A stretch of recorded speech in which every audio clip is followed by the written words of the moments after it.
And so as we prepare those bulls, moving into those, it's going to be really critical. And so when I think about, right, so starting with our yearling bulls, if we're buying bulls, bull sale season, it's popping up all over, right? My Facebook, I'm getting ads, emails, I'm getting ads, every day there's a bull sale right now. What are those gains that those bulls have been on? What's that diet that they've currently been on? Do those producers transition, or do they have any recommendations on transitioning those bulls to be able to come home to you? Have they passed a breeding soundness exam? Right. So when we think about our yearlings, some of these guys are just hitting puberty within those first few months, right, coming into a bull sale season. And so making sure that they are pubertal and then they've passed that breeding soundness exam is going to be key.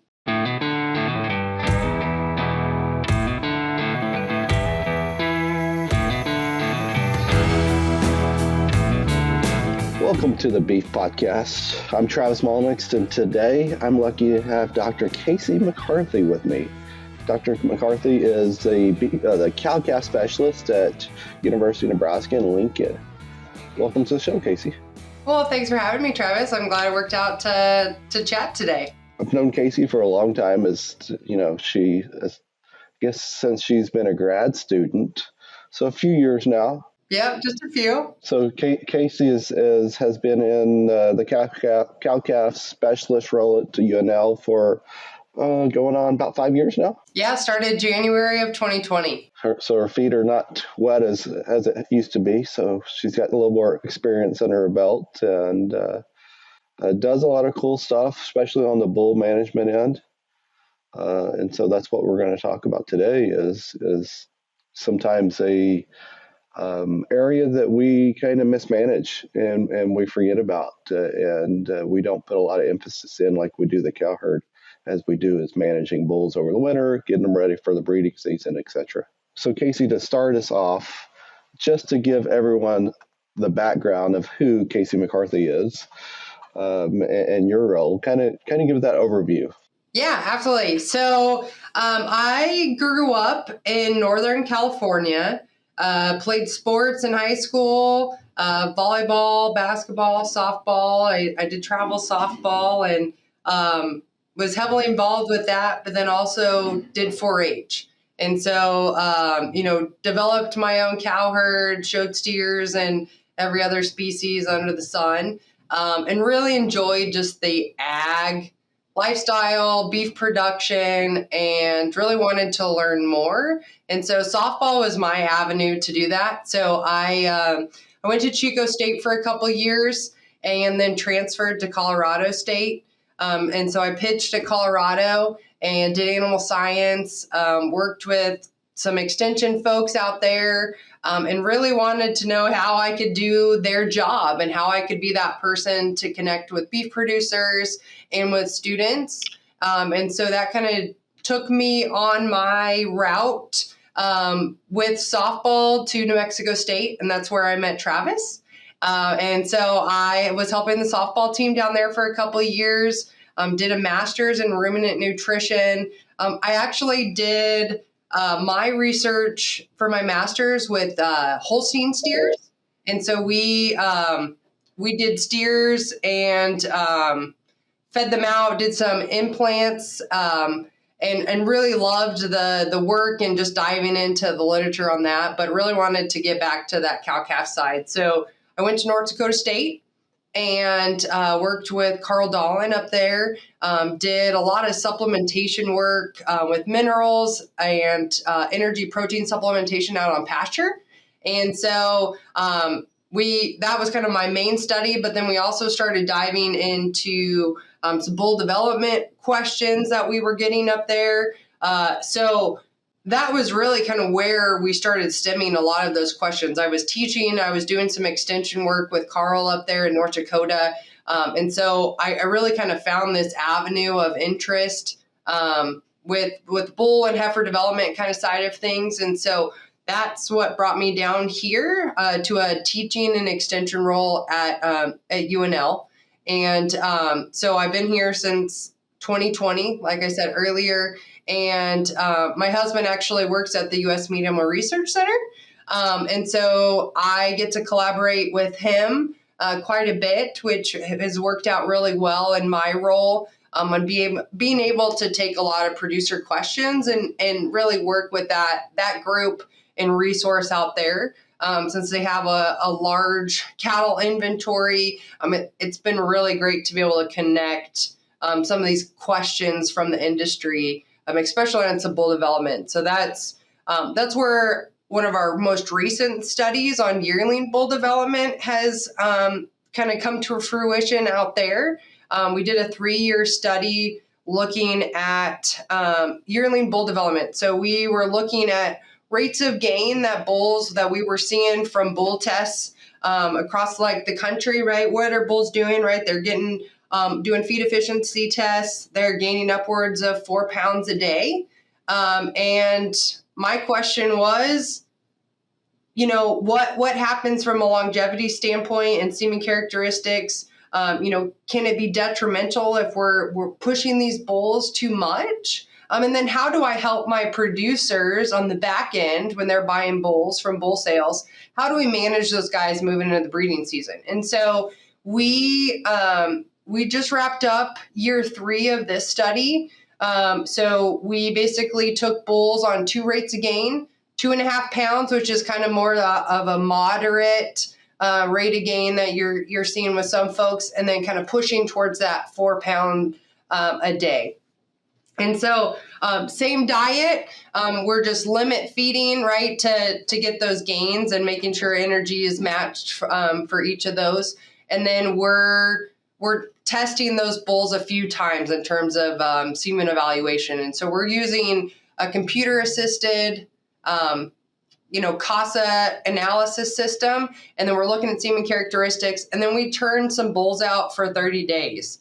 And then we let them go out and breed, and then we bring them back in, we let them recover for a couple weeks, and then we reevaluate that semen. What we're seeing when we're sending bulls out at, say, a body condition score 6 for our moderates, and then we move to our kind of higher rates of gain, right, 4+ pounds a day, they're looking at more 7.5 body condition. Those heavier guys are losing upwards of 10 to 15% of their body weight in a 30-day breeding season. And what we're seeing with those guys then is when we bring them back in to evaluate semen, we're seeing total concentrations, total progressive motility decreased in those bulls that have been losing quite a bit of weight, that were on that higher trajectory of weight. And so then it starts to ask all these questions. Well, we know bulls are losing weight. They're working hard. How do we manage for that? And so those were some of those questions that, I'm starting to ask and having conversations with our producers is, how do we manage them? How have they been managed before they come to your operation? And then how do we make sure that we recover any of that body weight loss in a timely manner, right, moving to that next breeding season? So those are some, just kind of a short synopsis of what we're kind of starting to see, and starting to see kind of those questions as we move forward to just manage our bulls in general, and not just our yearling bulls. So, we're sitting here in the 1st of March, and it's a very hot time for bull sales are popping off everywhere, right? So very busy time for seed stock operators selling bulls, but also cow-calf guys are buying bulls. And so you touched on something that's very important. That historically, you go to these sales and bulls are over-conditioned because of looks, of wanting these bulls to really look good, and not necessarily were managed to actually go out and work, but they're managed to look good, right? Because they're trying to sell out of that ring or video auction of something that looks good. And so, but when you turn those bulls out, bring them back home to the ranch, turn those out, and then they start losing, you said, 10 to 15%, you've got bulls losing 200 to 400 pounds during the breeding season. And so, you go to these environments that you got big pastures, You've got, the bulls are traveling, 10, 15 miles per day. And that's got to have a big negative consequence, like you say, on semen quality during that breeding season. Yeah, absolutely. So when you think about, so my example, right, that 10 to 15% was with our yearling bulls. And like you said, we can have mature bulls, right, who have a few breeding seasons under their belt.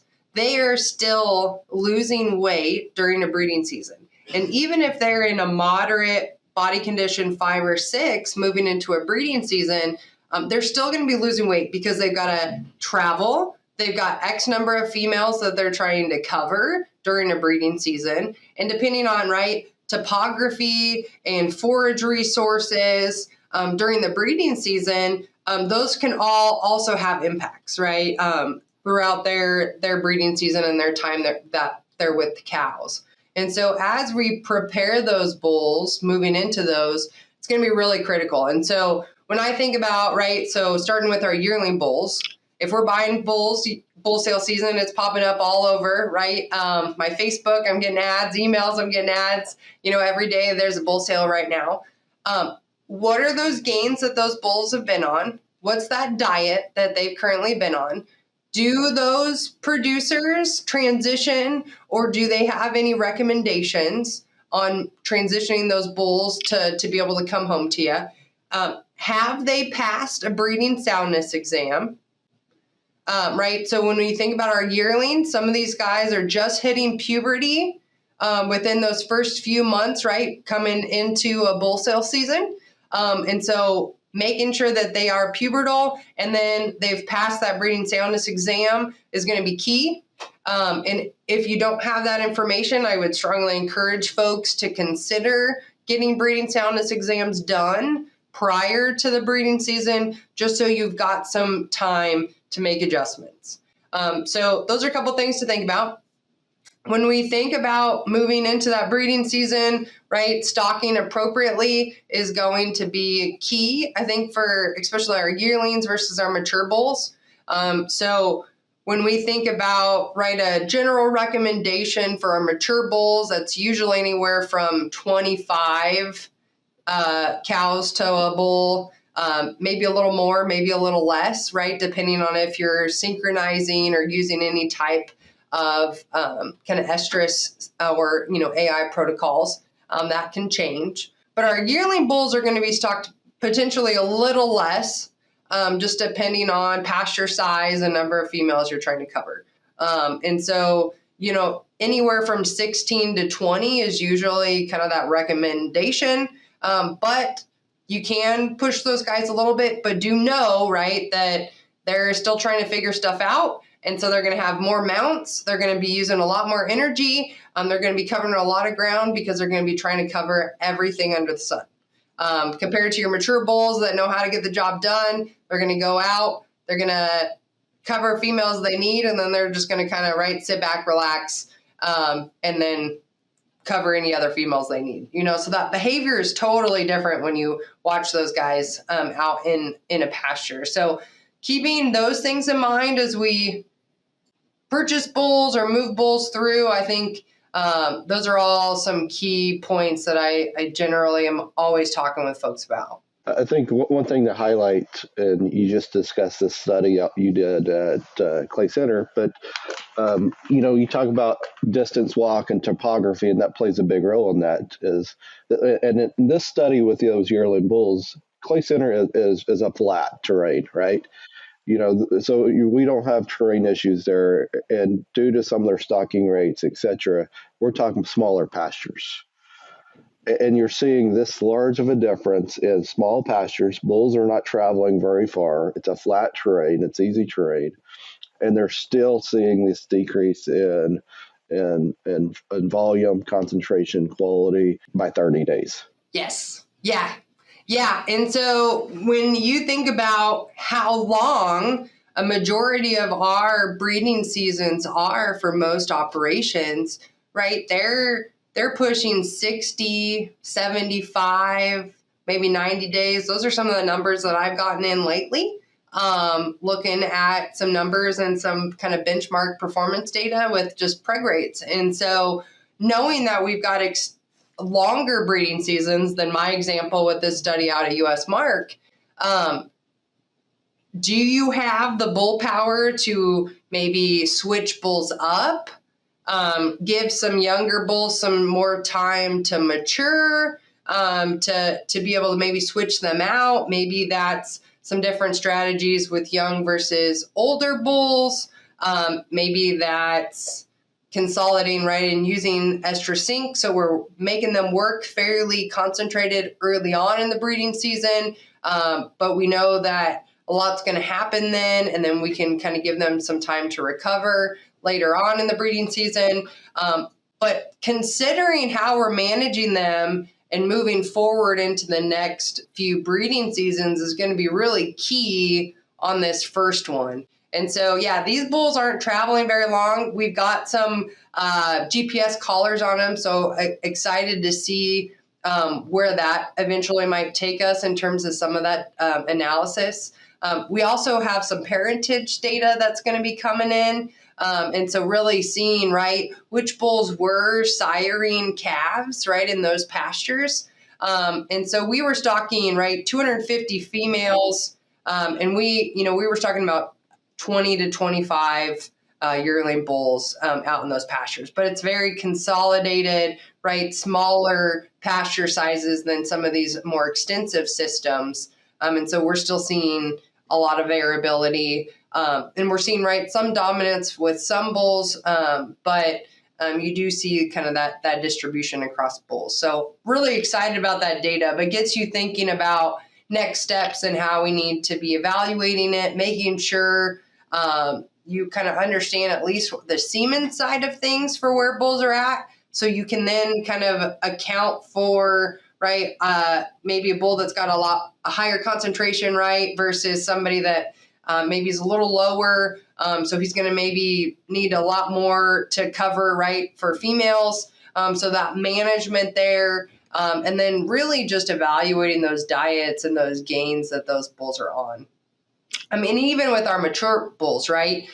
Those guys, like Travis mentioned in the beginning, sometimes we forget about them. We send them out to their bull pasture, right? Or maybe they're out on, corn residue just kind of by themselves, and we go check them occasionally. But things to think about with, we've had some extreme weather cases over the last few weeks out here, right? So you have that potential for frostbite and other kind of damage with wind and cold in some areas, especially maybe more in the Midwest and Northern Plains.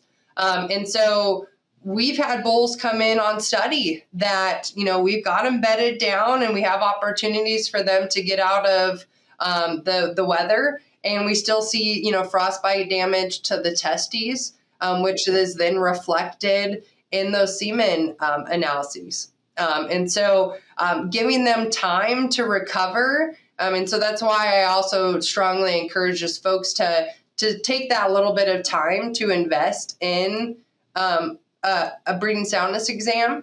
Because when you start to think about, right, that return in terms of number of calves on, exposed and females exposed and calves on the ground, and with where, wean calf prices are right now, the more opportunity for more calves on the ground is going to be, I think, really valuable when you start to kind of put that benefit to cost ratio together with that, $65 to $100+ right, breeding soundness exam fee, right, depending on location and places. That's going to vary with the exam and labor and those types of things.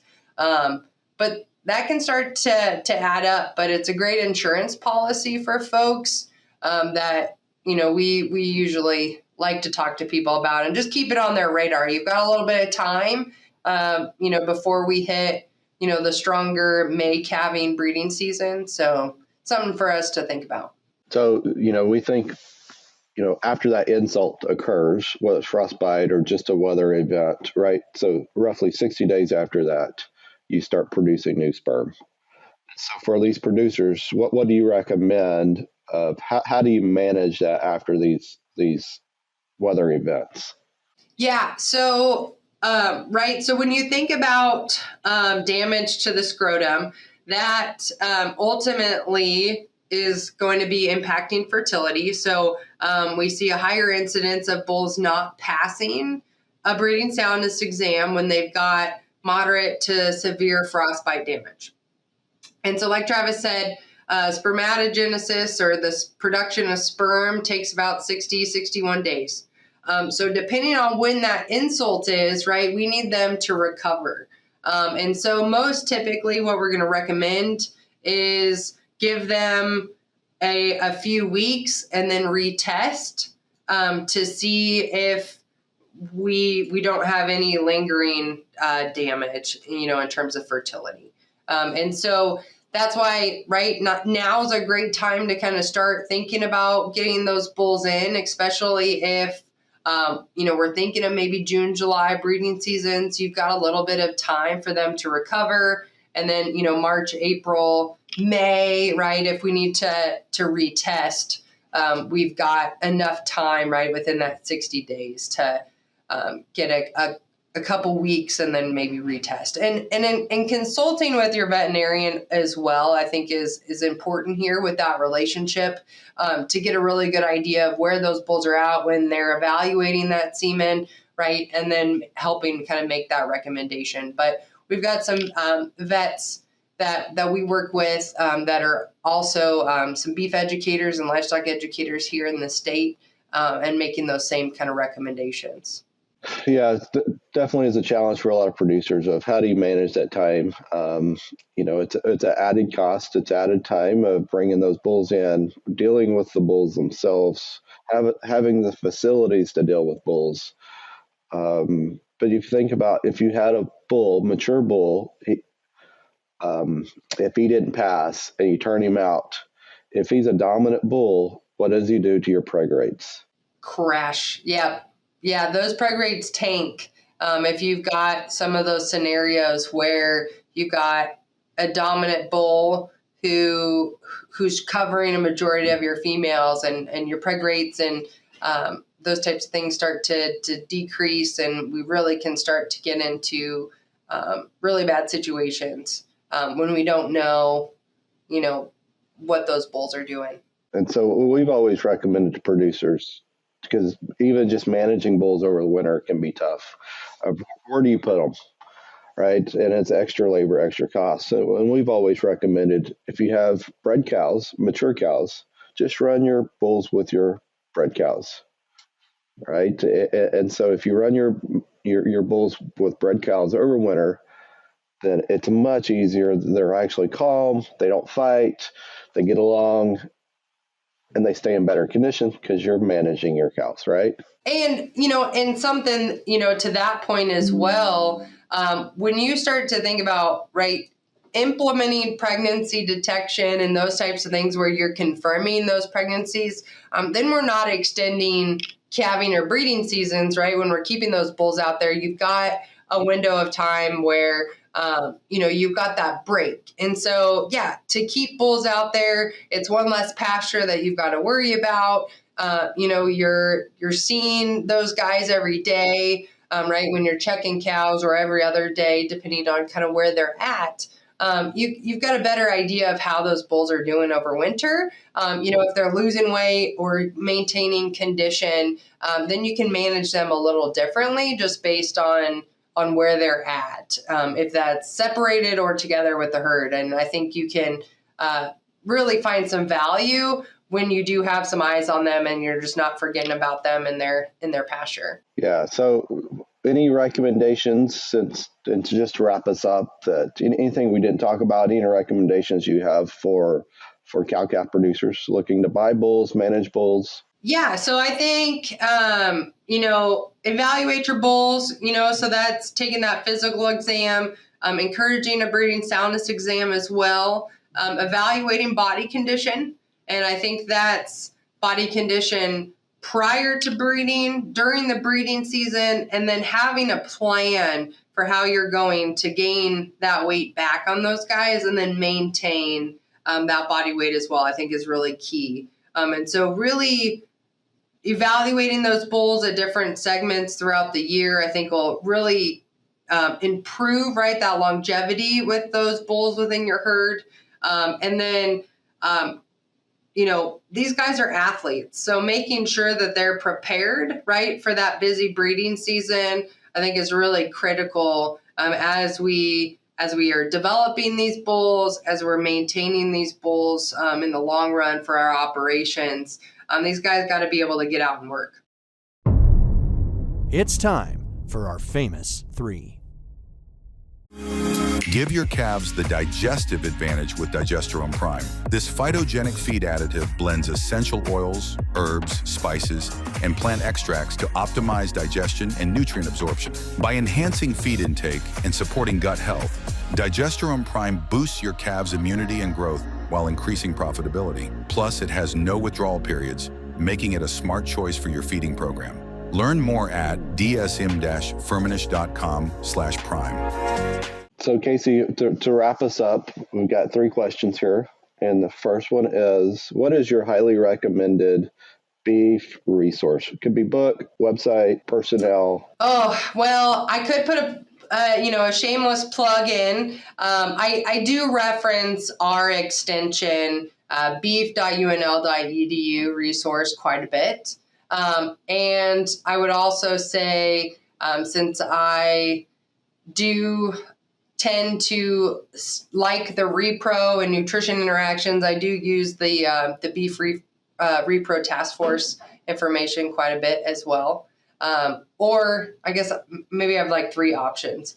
Or my really good friend is also a beef specialist in Wyoming, so her and I are pretty good about resources and collaborating, and we ask each other questions all the time. So those would probably be my like 3 top resources. Yeah. Yeah, the extension definitely is a tremendous resource for producers in whatever state you are in.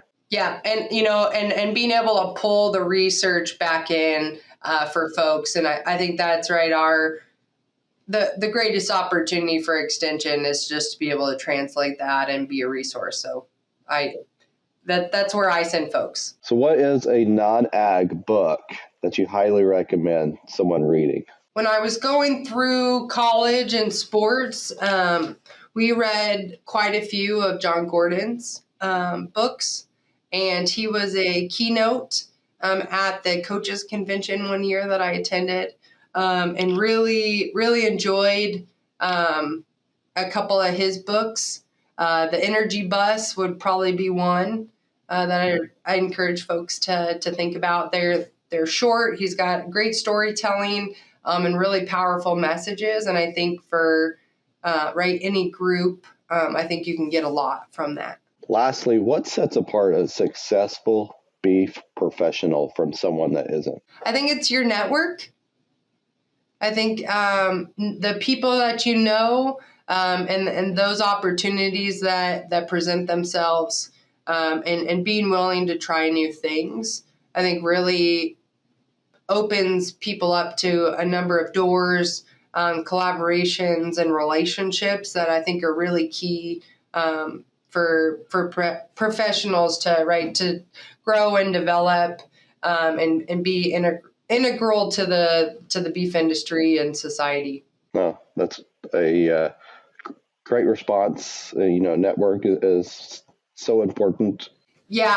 It's not always what you know; it's who you know, right? Yep. So network is big, and the willingness to change and not be set in our, the roots in life of we always did it like this.